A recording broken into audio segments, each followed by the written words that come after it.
আসসালামু আলাইকুম। আজকে আপনাদের তৈরি করে দেখাবো সাবুদানার রসমালাই।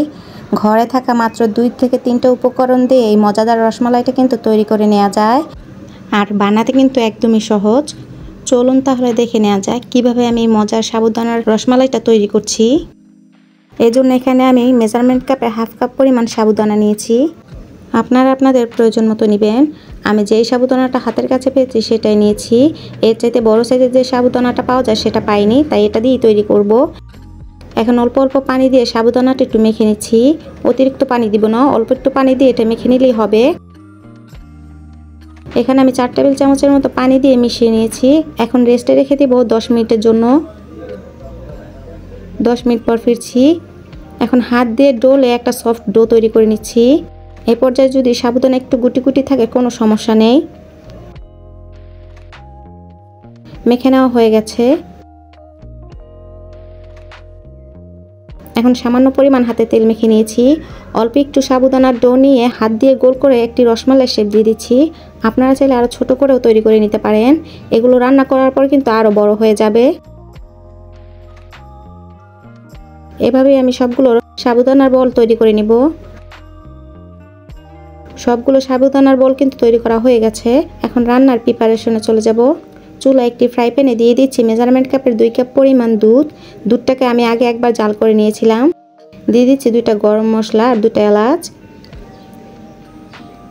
4 টেবিল চামচ পরিমাণ চিনি। মিষ্টিটা আপনাদের টেস্ট অনুযায়ী দিবেন, আমি আমার টেস্ট অনুযায়ী দিয়েছি। এখন একটু নেড়েচেড়ে বলক তুলে নিব। প্রায় 2 মিনিট পর দুধটা কিন্তু বলক চলে এসেছে। এখন যে সাবুদানার বলগুলো তৈরি করে রেখেছিলাম সেগুলো দিয়ে দিচ্ছি।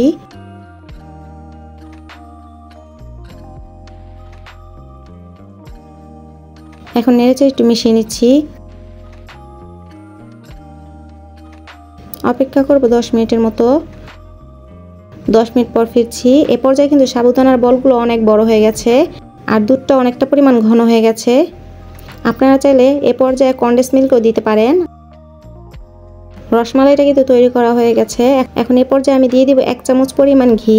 এটা পুরোপুরি অপশনাল, হাতের কাছে থাকলে দিবেন, নাইলে বাদ দিতে পারেন। ঘিটা দিলে ফ্লেভারটা অনেক ভালো আসে।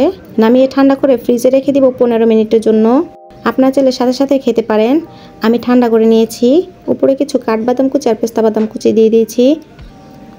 তৈরি হয়ে গেল দারুণ মজার কলেজা ঠান্ডা করা সাবুদানার রসমালাই। খুব সহজে কিন্তু তৈরি করে নেওয়া যায়, আর দেখতেও কতটা লোভনীয় হয়েছে।